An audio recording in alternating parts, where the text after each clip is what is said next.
You should never tell anybody how much Bitcoin you have ever, especially on the internet.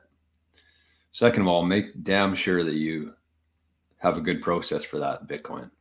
Multi-signature, multi-jurisdictional. If you got 8 Bitcoin, you got to protect that stuff with your life. I mean, if you have any amount of Bitcoin right now, I'm trying to come up with some sort of threshold. We are going to be, I was talking to Craig this morning, actually, we're pretty close to launching our multi-jurisdictional solution for Bitcoin holding for your keys, for your inheritance.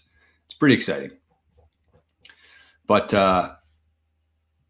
anyways, I'm trying to come up with like a threshold in terms of what sort of Bitcoin, not fiat price, but what kind of Bitcoin amount would justify what kind of a setup. In other words, like if you got 2 million sats, you're probably fine on a Trezor. If you got 50 million sats, you should definitely look into a cold card. If you got between 50, you know what I mean? Like, I think that even though it's not set in stone, I think that it would be very beneficial for people to have something at least that they can look where they're at versus kind of what they should have.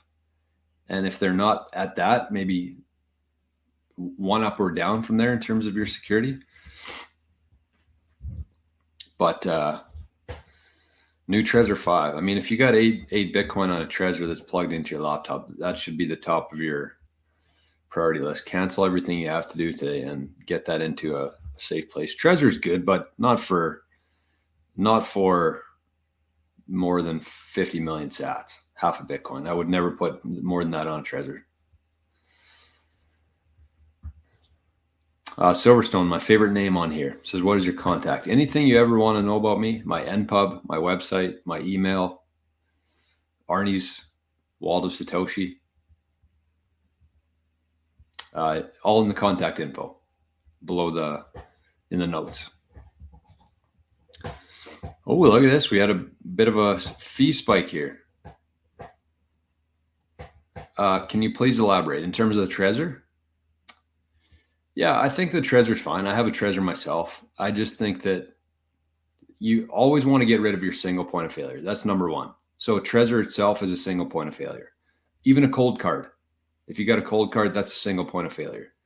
Because if somebody breaks in your house and takes your seed plate, it's gone. If your house burns down and you have everything on paper and your devices in there, it's gone. That's your single point of failure. So with the cold card, you can actually, on top of that, you can set up a passphrase, which you set up a decoy wallet there. That adds another layer of security. But then from there, you actually go into your multi-signature. So if somebody were to break in your house, if your house were to burn down, you don't have a single point of failure there. You have 2 other options to restore that Bitcoin. And that's aside from like the vulnerability in terms of plugging into a laptop for the Trezor. So I'm not a technical guy. I'm not an IT guy. I don't know the ins and outs of what a laptop can and can't produce in terms of plugging a device into it, but I do not want to take that risk. So with the cold card, you don't have to worry about that. It's all air gapped. So you actually never plug it in through the USB port and it's never connected to the internet. So single point of failure is the first part of that, but the second part is plugging it into a laptop that you've probably done some not nefarious things with, but every site tracks you and you never know who's watching that. Your keystrokes, your screen, the actual USB connection itself.